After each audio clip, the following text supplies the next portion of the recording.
ବାବା ଭଣଜା ଇଏ ଆଜି ସୁଦଶରା ବ୍ରତରେ ଇଏ ଆଜି ଆଇଁଷ ଖିଆ ହେଉଛି ଆଜି? ସୁଦଶା ବ୍ରତ ଆମର ସୁଦଶା ବ୍ରତ ଘରେ ଆମର ମା ମାନେ ଏମାନେ ସବୁ କରିବେ। ଆଉ ସେଇଟା କହିଲେ ଠିକ୍ ଅଛି।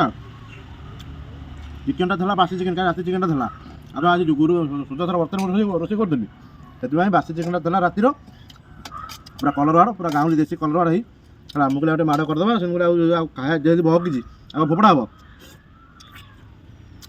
ସବୁ କାଲିର, ଆଜିର କିଛି ନାହିଁ। ଏଇଟା ହେଉଛି ତାୱା ପିସ୍, ତାୱାରେ ମସଲା ଦେଇ ଭଜା ହେଇଛି ଭାକୁର। ହଉ ଯଦି ହେଲା, ଯଦି ହଁ ସୁଦଶା ବ୍ରତରେ ଆଇଁଷ ଖାଇଲ କିଛି ନାହିଁ, କ'ଣ ଆସି ଏମିତି ବାହାରେ ବସି ଖାଉଛ? କ'ଣ ଘରେ ଜାଗା ନାହିଁ ଖାଇବାକୁ? କରେଣ୍ଟ ପଳେଇ ଘର ଭିତରେ ବସିବନି, ଗରମ। ମୁଁ ବାହାର ଟିକେ ଆମ୍ବ ତଳେ ପବନ ଟିକେ ବାଜିବ, ସେଥିପାଇଁ ଆସି ବାହାରକୁ ପଖାଳୁ। ଖରାଦିନ ଯେହେତୁ ଆଇଲେ ପଖାଳ ବାହାର କରିବା। ଗରମ ଭାତ ଥିଲା କିନ୍ତୁ ଗରମ ଆଇଲିନି, ପଖାଳ ଆଇଲି। ତ ପଖାଳ ଆଉ ଚିକେନ କଷା ଟିକେ ଭଲ ଲାଗେନି କି? କିନ୍ତୁ ବାସି ଚିକେନ ଆହୁରି ବଢ଼ିଆ।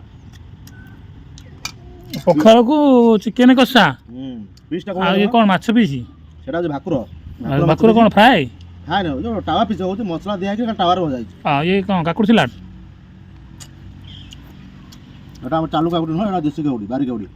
ହଁ ଜଣାପଡ଼ୁଛି, ତା କଲର୍ ତ ଜଣାପଡ଼ୁଛି ବାରି କାକୁଡ଼ି ଭଳିଆ। ଏଟା ହେଉଛି ସାରାଡ଼ିଆ ଲଙ୍କା। ଲଙ୍କା ରାଗ ଅଛି? ଜବର ସାରାଡ଼ିଆ ଲଙ୍କା ଶୁଣିଛ, ପୁଣି ପଚାରୁଛ ରାଗ? ଏମିତି ଅଛି ସାରାଡ଼ିଆ ଲଙ୍କା ପ୍ରବଳ ରାଗ ବୋଲି? ମୁଁ ଜାଣିନି ତ। ଚିକେନଟା ମସ୍ତ ହେଇଛି। ସେ ରୋଷେଇ ଆମର ସେ ସାଙ୍ଗ ଅଭିଷେକ ସେ କରିଥିଲା, କିନ୍ତୁ ବଢ଼ିଆ ଟେଷ୍ଟ ହେଇଛି। ରେସିପି ସବୁ ମୁଁ କରିନି, ନାଙ୍ଗା ହେଇଛି ପୁରା ପଖାଳକୁ। ଇଏ ପୁରା ଆଇଟମ୍ ଜବରଦସ୍ତ।